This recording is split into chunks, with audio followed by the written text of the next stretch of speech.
Israel is always the time lock of God.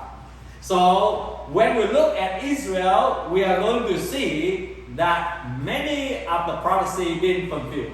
And today, as we are going to look into the war, the earthquake, and the pestilence, we already know it. It has been increasing. And one of the great things that we have heard about the rebirth of Israel, or about the re-establishment of Israel, the rebirth of a country, the reborn of a country, which is impossible in human eyes. And it's not logical, because as we study about the nation fall and disappeared.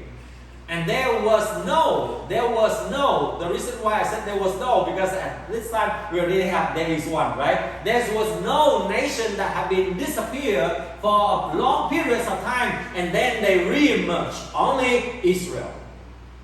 And that was written and declared and prophesied by the prophet Isaiah in the book of Isaiah, chapter 66, verse 7. Before she goes into labor, she gives birth. Before the pains come upon her, she delivers a son. Who has ever heard of such thing? Who have ever seen things like this? Can a country be born in a day, or a nation be brought forth in a moment? Yet no sooner is Zion in labor than she gives birth to her children. That is one of the prophecies that talk about the rebirth, about the reborn, the re-establishment of Israel as a state or as a nation. And if we also read in the book of Ezekiel chapter 37, we are going to see also the same prophecy that talk about the coming back of this nation. When God spoke, things will come to pass. Now, let us give a little bit of the background so that we can see that more than 2,000 years, you remember about the story about the empires that we have learned, right? From the Babylonian Empire to the Medo-Persian Empire to the Greek Empire to the Roman Empire. And we remember about the first scattering of the Israelites that took place in the years of 722 BC. And at that time, the Assyrian was the one who attacked the northern kingdom, and then they brought the 10 northern tribes into captivity. So that was the end of the northern kingdom, or we call Israel.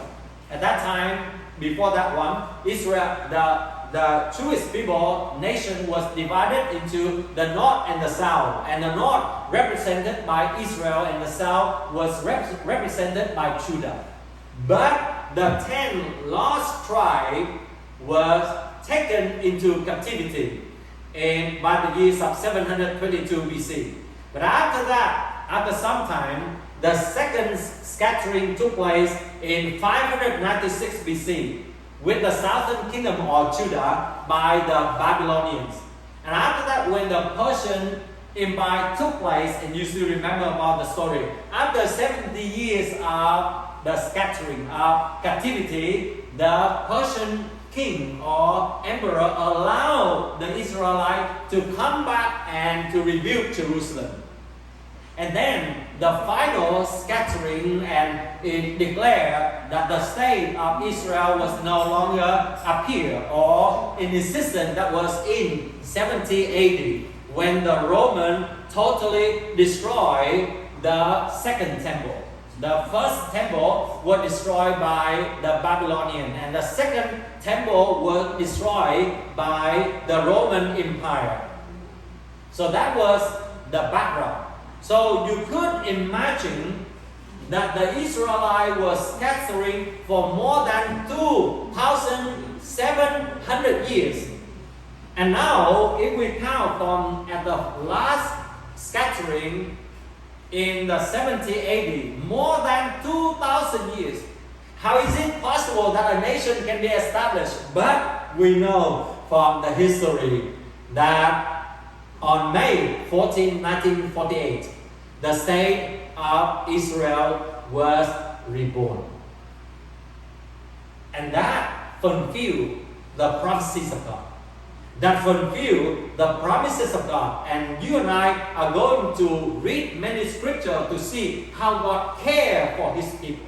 How God remember the promises that God has given to His people.